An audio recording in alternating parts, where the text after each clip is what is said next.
Healthy Bodies, Healthy Minds, Healthy Learners is a partnership between Bruce Vento Elementary School and the University of Minnesota Extension's Children, Youth, and Family Consortium. For over a year now, we've been working together to enhance the health, well-being, and learning of students at the school. This is Bruce Vento. I was just filling out a Apple ID with one of our kids, and one of the secret questions to his password was, "What's your favorite elementary school?" And he said, "Bruce Vento." Of course. I said, "Good answer, good answer." This is Scott Masini, principal of Bruce Vento Elementary School. He and Carolyn Rottman, the school's behavior specialist, have been instrumental in creating a school environment that meets student needs and fosters learning. The climate here has always been fabulous. That was what hit me the most when I had one-on-one meetings with the staff prior to me coming in. One of the questions I asked was, what's the best thing about working here, and what needs to be changed? Over 90% said the building climate. The building climate is the best. And I had 30-year veterans coming in to tell me that, and they said it's always been like that. That this building climate has always been very strong. I haven't worked in a better building in my 20 years in St. Paul. Everybody has everybody's back. In turn, our kids see that. We have some really cool kids, and it is a tough place. There's no doubt. We're 100% free and reduced lunch. We're 95% students of color. Probably the highest crime rate in St. Paul. But it's a great place to be. The strengths are in our kids. Our kids are really cool kids that they show up. They come every day. Our attendance is off the charts. I think our kids do want to be here every day. They trust us. They try to trust us, or they seek that out in us. They're just joyful, funny, navigating kids. They're contagious to be around. These kids are really fun to be around. This is Kiley Krocak. She and Ed Frickson are from Family Innovations, a mental health counseling group that is providing on-site mental health services for over 50 children and families. It's pretty energizing to be in this school day after day, and I've had multiple staff just walk into the office and just say, "I love my job. I love my job. I can't believe I get paid to be here." These kids are incredible. The biggest strength in this building is the teamwork. But the adult community kind of is willing to dig their heels in and do whatever. We all have our stressors, but we're trying to focus on doing what's best, and we come back fresh every day.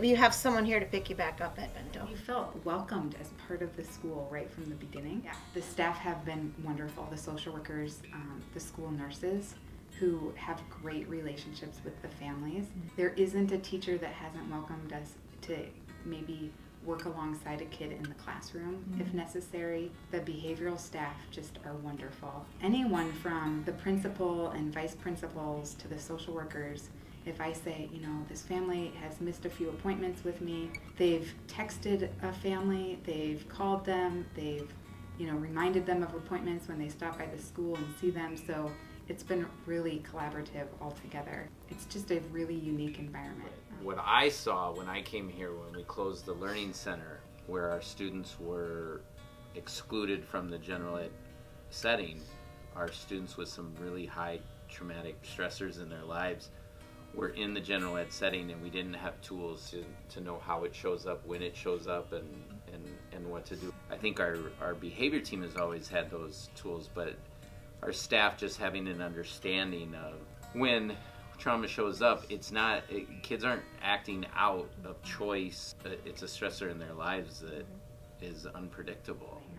I've been pretty surprised at the level of trauma that a lot of these kids have been through. The number of kids who have lost a parent, to illness, to homicide, to all sorts of really hard things, and we're in an elementary school.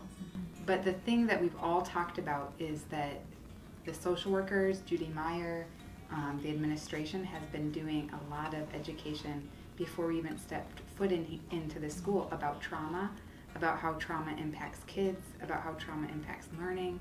They've been creating a trauma-sensitive school environment and how they respond to kids and behaviors, and how they respond to kids in the classroom, and how they support teachers through all of this. Or before, if this student is in that state of trauma or crisis,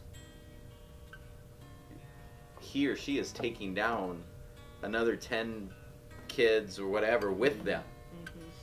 And then it billows out when that happens. So I think having the trauma knowledge, being trauma informed, has given us tools to combat that, to provide a safe place. We have kids that are challenged, and again, school is safe. I can therefore I can learn too. We have good things going on here, and I loved being able to do that. Let other people, just community members, know like we've got some good things going on here. Every little thing I learn along the way, from the social workers publish a monthly newsletter for all the staff about trauma. One of the school social workers volunteers at a food shelf every week, and so that she can bring bags of groceries to school to send home with kids on the weekends. From the teachers to the behavioral staff to the school social workers to the administration, you just see they're willing to do whatever it takes to help these kids and reach out. And so it honestly couldn't be a better environment.